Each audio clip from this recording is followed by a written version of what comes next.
Hi friends. UDF അധികാരത്തിലെത്തിയപ്പോൾ കേരളത്തിൻ്റെ ധനസ്ഥിതിയെ സംബന്ധിച്ച് ഒരു ധവളപത്രം പുറപ്പെടുവിപ്പിക്കുന്ന ഒരു പ്രഖ്യാപനം ഉണ്ടായി. യഥാർത്ഥത്തിൽ എന്താണ് ഈ ധവളപത്രം അല്ലെങ്കിൽ വൈറ്റ് പേപ്പർ?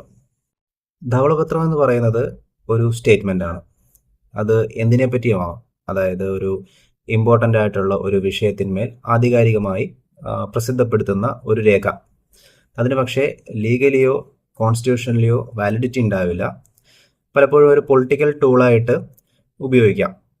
ഇപ്പോൾ കേരളത്തിൻ്റെ കാര്യത്തിൽ UDF പറഞ്ഞിരിക്കുന്നത് കേരളത്തിൻ്റെ സാമ്പത്തിക സ്ഥിതി മോശമാണ്, ആ ഒരു അവസ്ഥ കാണിക്കാൻ വേണ്ടിയാണ് അവർ ധവളപത്രം ഇറക്കുന്നത്. ചില മാധ്യമങ്ങൾ റിപ്പോർട്ട് ചെയ്തിട്ടുണ്ട് ധവളപത്രം എന്ന് പറയുന്ന പേരിന് പകരം കേരളത്തിൻ്റെ സാമ്പത്തിക ആരോഗ്യ അവസ്ഥ എന്നുള്ള ഹെഡിങ്ങിലായിരിക്കാം ഒരുപക്ഷെ അവരത് പ്രസിദ്ധപ്പെടുത്തുന്നത്. ധവളപത്രത്തിൻ്റെ പ്രധാന ഉദ്ദേശം എന്ന് പറയുന്നത് ഒരു വിഷയത്തിന്മേൽ ആധികാരികമായി ഇൻഡെപ്ത് ആയിട്ട് ആ വിഷയത്തെ പഠിച്ച് അതിൻ്റെ നിലവിലത്തെ സ്ഥിതി എന്താണെന്ന് അറിയിക്കുക എന്നുള്ളതാണ് ധവളപത്രത്തിൻ്റെ പ്രധാന ഉദ്ദേശം. അത് ഏത് വിഷയത്തെ സംബന്ധിച്ചും ആവാം. ഇപ്പോൾ ഈ ഒരു കാര്യത്തിലാണെങ്കിൽ ഫിനാൻഷ്യൽ സ്റ്റാറ്റസിനെ പറ്റിയിട്ട്, ചിലപ്പോൾ നമ്മുടെ നാട്ടിൽ നടക്കുന്ന ക്രൈംസിനെ പറ്റിയിട്ട്, യുവാക്കളുടെ മൈഗ്രേഷനെ പറ്റിയിട്ട്, ഹ്യൂമൻ അനിമൽ കോൺഫ്ലിക്റ്റിനെ പറ്റിയിട്ട് ഏത് വിഷയത്തിന്മേലും നമുക്ക് ധവളപത്രം പുറപ്പെടുവിക്കാൻ പറ്റും. ധവളപത്രം എന്ന് പറയുന്നത് ഒരു കൈൻഡ് ഓഫ് പൊളിറ്റിക്കൽ ടൂൾ കൂടിയാണ്.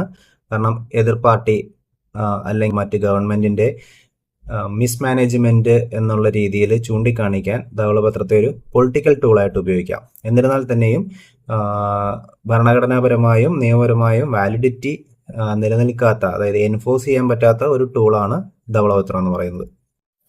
ഇത് ആദ്യമായിട്ടല്ല കേരളത്തിലൊരു ധവളപത്രം ഇറക്കാൻ പോകുന്നത്. 2016 LDF അധികാരത്തിൽ വന്നപ്പോൾ അതിനു മുന്നത്തെ UDF ഗവൺമെന്റ് ധനകാര്യ മാനേജ്മെന്റിനെയും ധനസ്ഥിതിയെയും പറ്റിയിട്ട് 2016 LDF ഗവൺമെന്റ് ഒരു ധവളപത്രം പുറപ്പെടുവിച്ചിരുന്നു.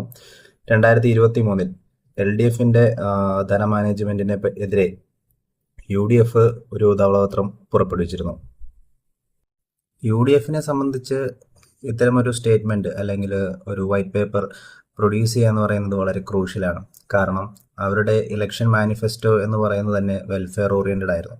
അപ്പോൾ ഗവൺമെന്റ് അധികാരത്തിൽ വന്ന് ഈ മെഷേഴ്സ് നടപ്പാക്കാൻ എന്തെങ്കിലും കാലതാമസം വന്നാൽ സ്വാഭാവികമായും വിമർശനങ്ങൾ ഉയരും.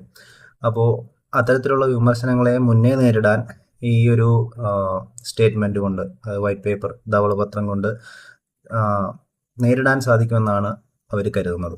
വൈറ്റ് പേപ്പർ പോളിസിന്റെ ഒറിജിൻ ബ്രിട്ടനിൽ നിന്നാണ് തുടങ്ങിയതെന്നാണ് കരുതപ്പെടുന്നത്.